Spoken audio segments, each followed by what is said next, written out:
کہ کسی کو بزرگ مان لینا یا بزرگ مان لینے میں تو حرج نہیں ہے, بزرگ بنا لینا کہ اس سے اصلاحی تعلق قائم کر لینا کہ آج سے میرے یہ پیر صاحب ہیں, لوگ کہتے ہیں نا مرشد پیر بنایا ہوا ہوتا ہے نا. رشتہ تلاش کرنے میں اتنی تگ و دو نہ کیا کرو, لیکن کسی بزرگ سے بیعت ہونے میں اس سے زیادہ ٹینشن اٹھایا کرو, اس کو پرکھا کرو. سمجھتے ہو کہ نہیں سمجھتے؟ لوگ بیعت ہوتے ہیں نا, فلاں بزرگ کے ہاتھ پہ بیعت ہو گیا, اس سے اصلاح لے رہا ہوں, یہ بہت مبارک عمل ہے, اس کے بڑے فائدے ہوتے ہیں. لیکن یہ جب مبارک عمل ہے جب جس کے ہاتھ پہ بیعت ہو رہے ہو وہ 2 نمبر آدمی نہ ہو, وہ کیا ہو, وہ 1 نمبر ہو, اس کے پاس علم بھی کامل ہو اور عمل بھی کامل ہو اور اصلاح کرنا بھی جانتا ہو اور سوسائٹی کا بھی علم ہو. 4 چیزیں ہیں اس زمانے میں کسی کو بزرگ بنانے کے لیے. 4 میں سے ایک شرط بھی مارکیٹ سے شارٹ ہوگی نا, وہ الٹا نقصان ہوگا آپ کو. میں پہلے مثال سے سمجھاتا ہوں, اصل ٹاپک کی طرف آ رہا ہوں, یہ بات بیچ میں آ گئی نا. دیکھو جب آپ کسی سے جسمانی علاج کراتے ہو, بزرگ کیا کہتے ہیں, جس سے روحانی علاج کرایا جائے. روحانی کا مطلب وہ جن چڑیل بھوت والا نہیں, وہ تو بزرگ ہوتے ہی نہیں ہے. اس کے لیے شرط ہے کہ بزرگ نہ ہو تو ہوگا وہ. روحانی کا مطلب یہ ہے کہ دل سے دنیا کی محبت نکل جائے, نیک اعمال کا شوق پیدا ہو جائے, گناہوں سے نفرت ہو جائے. کبھی گناہ اگر خدا نخواستہ ہو جائے تو توبہ کے بغیر سکون نہ ملے, صدقات و خیرات کا جذبہ پیدا ہو جائے, دولت کی محبت نکل جائے, شہرت کی محبت نکل جائے, دنیا کو مسافر خانہ سمجھنا شروع کر دے, جنت کی لالچ پیدا ہو جائے, جہنم کا خوف پیدا ہو جائے, سستی کاہلی جو عمل میں ہو رہی ہے وہ سستی چستی میں تبدیل ہو جائے. اس عمل کو روحانی علاج اور اصلاح کہا جاتا ہے شریعت کی روشنی میں. انسان کی زندگی کے 2 پہلو ہیں, ایک جسمانی اور ایک روحانی. جسمانی ڈاکٹر کہلاتے ہیں, روحانی ڈاکٹر بزرگ کہلاتے ہیں. سمجھ میں آ رہی ہے بات کہ نہیں آ رہی ہے؟ صحابہ کرام جسمانی علاج حکیم اور طبیب سے کرواتے تھے, روحانی علاج کے لیے اللہ نے کس کو بھیجا؟ محمد صلی اللہ علیہ وسلم کو. کیا مطلب؟ یزکیہم, نبی کا کام ہے ان کا تزکیہ کرنا, ان کو گناہوں سے پاک کرنا, توبہ کروانا ان سے, عقیدہ بھی پاک ہو جائے اور عمل بھی پاک ہو جائے. تو یہ روحانی. تو نبی کے بعد صحابہ روحانی معالج تھے, تابعین کے بعد تابعین تبع تابعین کے لیے. یہ سلسلہ سینہ بسینہ آج تک چلا آ رہا ہے. یہ جو 4 سلسلے ہیں نا, نقش بندی, قادری, سہراوردی اور چشتی, یہ 4 سلسلے اسی کی کڑی ہیں ایک, کہ باقاعدہ پھر اہل اللہ نے, اللہ والوں نے اس کو باقاعدہ ایک مرتب کیا, اس کو ایک نظام بنایا. جیسے فقہ پہلے بکھرا ہوا تھا نا, فقی مسائل, لیکن اس بکھرے ہوئے کام کو فقہا نے سمیٹ کے 4 سلسلوں میں بند کر دیا. حنفی, مالکی, شافعی, حنبلی, 4 برحق ہیں. تو ایسے ہی جو اصلاح امت کا کام تھا نا, جس کو تصوف نام دیا جاتا ہے, یہ روحانی علاج کہا جاتا ہے, یہ بھی بکھرا ہوا تھا. تو یہ 4 سلسلوں میں کیا ہو گیا؟ بند ہو گیا. چشتی, قادری, سہراوردی اور نقش بندی, اس میں بڑے بڑے بزرگ گزرے ہیں. اب جیسے یہ جو 4 سلسلے حنفی, مالکی, شافعی, حنبلی, اس میں بڑے بڑے فقہا گزرے ہیں لیکن بدعتی بھی گزرے ہیں. تو ایسے ہی یہ 4 تصوف کے سلسلے میں بڑے بڑے اللہ والے گزرے, مگر 2 نمبر بھی گزرے ہیں. کیونکہ فوراً لوگ مثال دیتے ہیں وہ فلاں 2 نمبر تھا. بھائی 2 نمبر تو ہر طبقے میں ہوتے ہیں نا, اس کا یہ مطلب تھوڑی ہوتا کہ سلسلہ ہی غلط ہو گیا. تو پوری دنیا میں جہاں بھی آپ جائیں گے نا, جتنے بڑے بڑے اللہ والے گزرے ہیں, میجورٹی انہی 4 سلسلوں میں سے کسی میں سے تعلق نظر آئے گا آپ کو. یہ کس کے لیے؟ روحانی علاج. اب روحانی علاج کا مطلب سمجھ گئے؟ کیونکہ یہ عامل لوگ پھر کیش کراتے ہیں, دیکھو مفتی صاحب بھی روحانی علاج کے قائل ہیں, لہذا آئیے چڑیل ہم سے بھگوائیے. وہ روحانی علاج نہیں.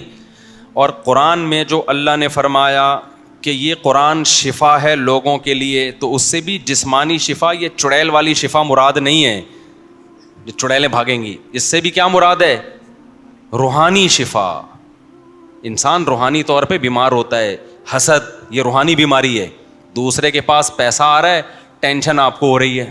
ابے تو تیرے سے چھین تھوڑی رہے ہیں یا تو تیرا پیسہ اٹھا کے اس کو دے رہے ہوتے, تو تجھے کیا خیال ہے اس کا چینل مونیٹائز ہو گیا, ہمارا مونیٹائز نہیں ہوا, تو اس کے مونیٹائز ہونے کی وجہ سے تیرا ڈی مونیٹائز تھوڑی ہوا ہے بھائی. آج کل یہ بھی یوٹیوبر میں چل رہا ہے. ابے ہم نے 5 سال پہلے بنایا تھا, اس نے پچھلے سال بنایا ہے, اس نے وہ گالی بھی دے دیتا ہے, اس کے ویورز لاکھوں, اور ہم اتنی اچھی اچھی باتیں کر رہے ہیں, ہمارے کوئی ویورز ہی نہیں ہیں. یہ بھی چل رہا ہے مارکیٹ میں. ایک یوٹیوبر آیا میرے پاس, کہہ رہا میں اتنی محنت سے مفتی صاحب محنت کر کے ایک چیز بناتا ہوں اور بڑی تمیز سے چلتی نہیں ہے, اور آپ ایک لطیفہ چھوڑتے ہو ہٹ ہو جاتا ہے. کہہ رہا آپ ایک لطیفہ چھوڑتے ہو, تو میں نے کہا آپ بھی چھوڑ دو. وہ کہہ رہے ہیں وہ چھوڑتے ہیں وہ بھی نہیں ہٹ ہو رہا, اس سے اچھا لطیفہ چھوڑ رہے ہیں وہ نہیں چل رہا. سمجھ آ رہی؟ یعنی یوٹیوب کی دنیا میں اب یہ بھی کیا چل رہا ہے, ایک کمپٹیشن چل رہا ہے. تو یہ جسمانی بیماری ہے, روحانی بیماری ہے. آپ کا مونیٹائز نہیں ہو رہا, اس پہ افسوس ہونا سمجھ میں آتا, یہ نیچرل ہے.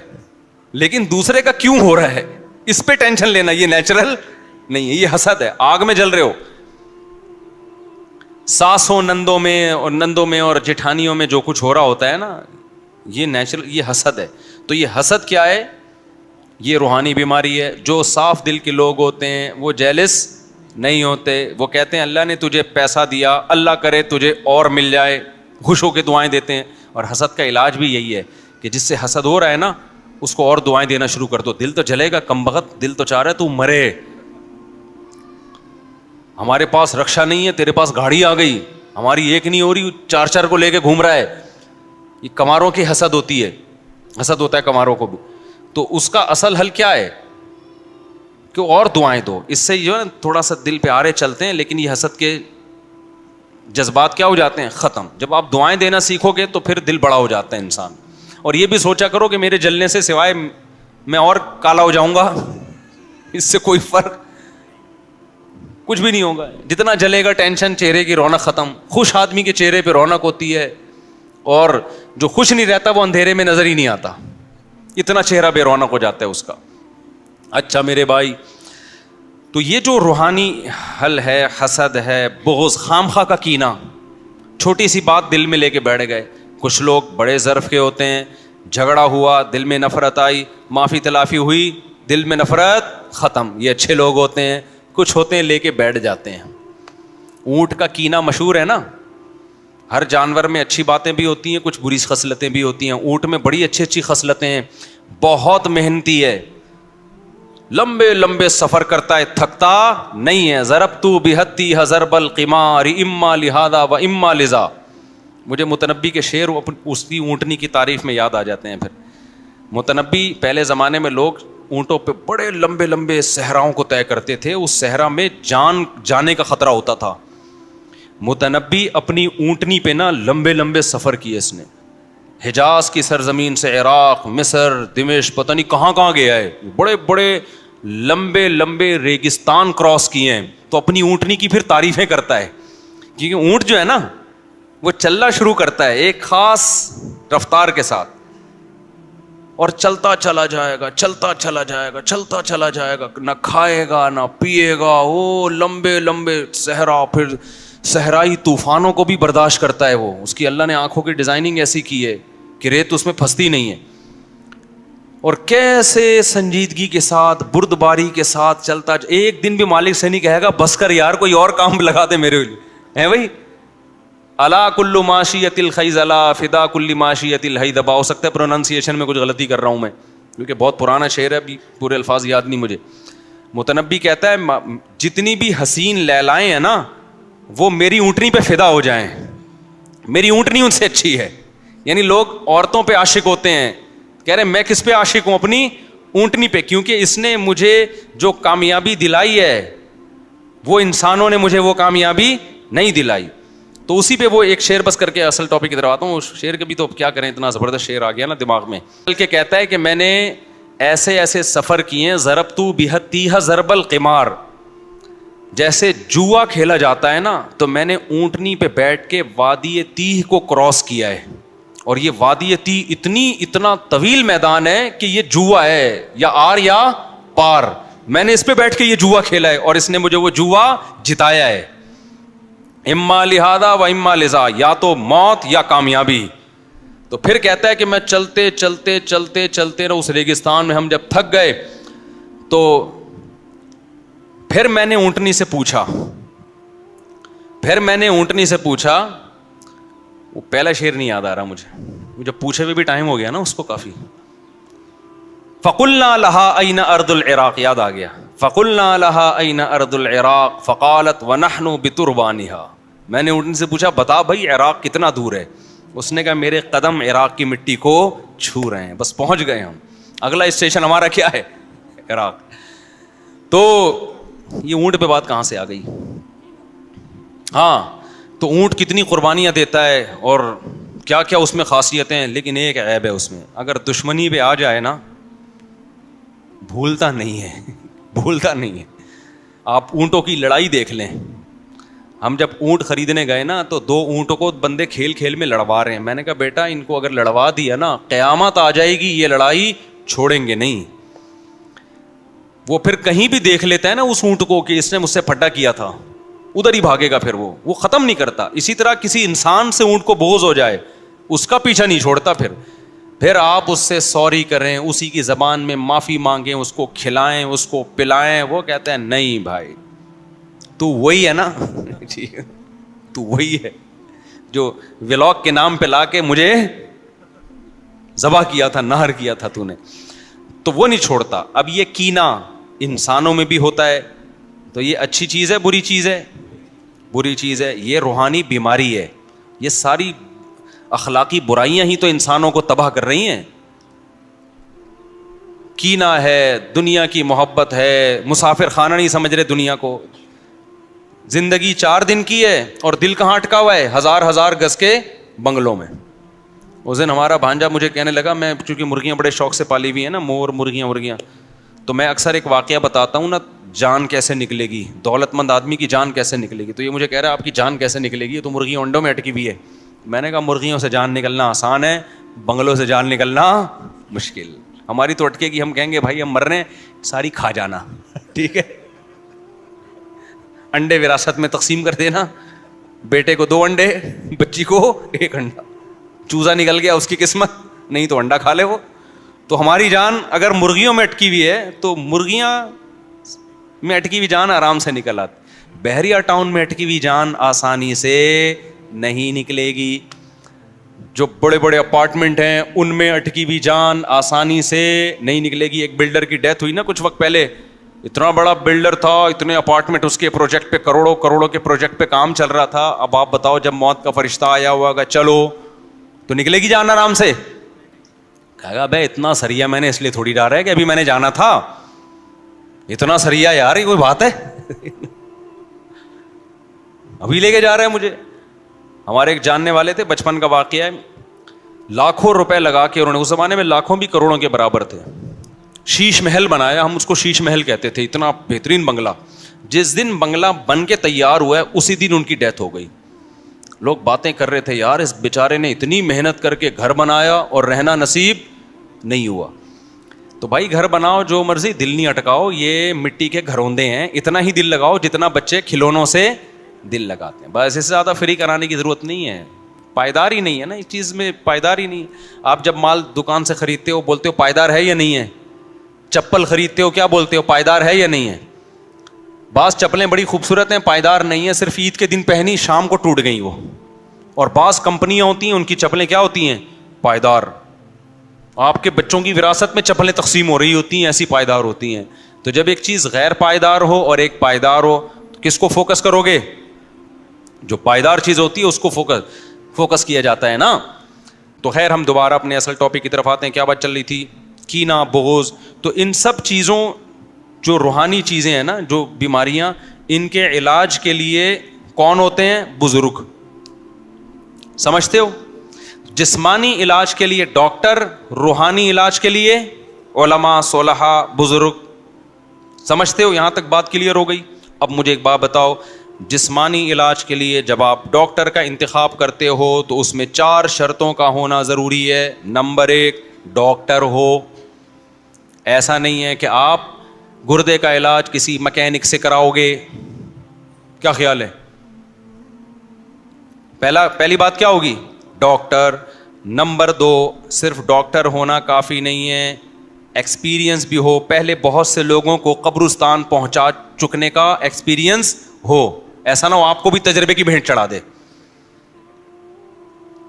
بہت سے لوگ مار چکا ہو, اس کے بعد کہے گا یار یہ دوا سے بندہ مرتا بھی ہے. تجربہ کسی اور پہ کر چکا ہو پہلے. وہ سمجھتے ہو کہ نہیں سمجھتے ہو, وہ الگ بات ہے. ڈاکٹروں کا سیٹ اپ ایسا ہے کہ تجربہ کی بھینٹ نہیں چڑھنے دیتے, بلکہ سینئر ڈاکٹر کی رہنمائی میں کر رہے ہوتے ہیں کہ میں تجربے کر چکا ہوں تو بس آگے چلا, اب اس کو کوشش کر بچانے کی. تو دوسری چیز کیا ہے کہ وہ اپنی فیلڈ میں کیا ہو, بولو, تجربے کار بھی ہو.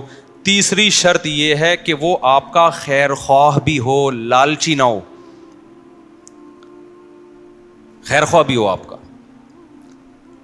ورنہ اگر خیر خواہ نہیں ہوگا تو دیانتداری سے علاج نہیں کرے گا, ایسی ٹیسٹ لکھ کے دے دے گا جس کی آپ کو ضرورت نہیں ہے, صرف لیب والوں سے کھانچے کھولے ہوئے ہوگا وہ اس چکر میں. یہ 3 شرطیں ہیں, لیکن روحانی علاج والے کے لیے 4 شرطیں ہیں. اب جب کسی بزرگ سے آپ بیعت ہونا چاہتے ہو, پہلی شرط عالم ہو, علم اس کے پاس ہو. سمجھتے ہو کہ نہیں سمجھتے؟ علم میں کمال ہو, جاہلوں کو اپنا سردار نہیں بنایا جا سکتا. نمبر 2 ایکسپرٹ ہو, تجربے کار ہو. ایکسپرٹ کا مطلب تجربے کار ہو. اور یہ تجربہ آتا ہے جیسے سینئر ڈاکٹر جونیئر سے تجربے لیتا ہے نا, خود سے نئی دکان نہیں کھول لیتا وہ, بلکہ جونیئر کی رہنمائی میں.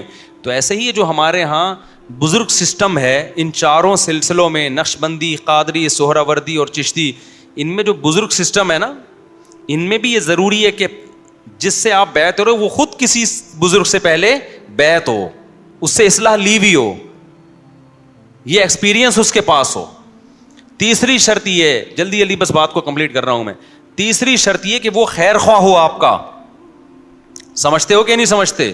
اور اس میں چوتھی شرط یہ کہ اس میں تقویٰ بھی ہو, اللہ کا خوف بھی ہو. تو یہ جب تک 4 شرطیں نہیں پائی جاتی کسی بزرگ کو بزرگ نہیں بنایا جاتا. اور آج کل بہت کم لوگ ہیں جن میں یہ شرطیں پائی جاتی ہیں, اکثر تو کیا ہے ایسے ہی. اور 5ویں بھی شرط ایک علماء نے بیان کی ہے, وہ بھی آپ ایڈ کر لیں اس میں, وہ یہ کہ آپ کو اس سے فائدہ بھی ہو رہا ہو.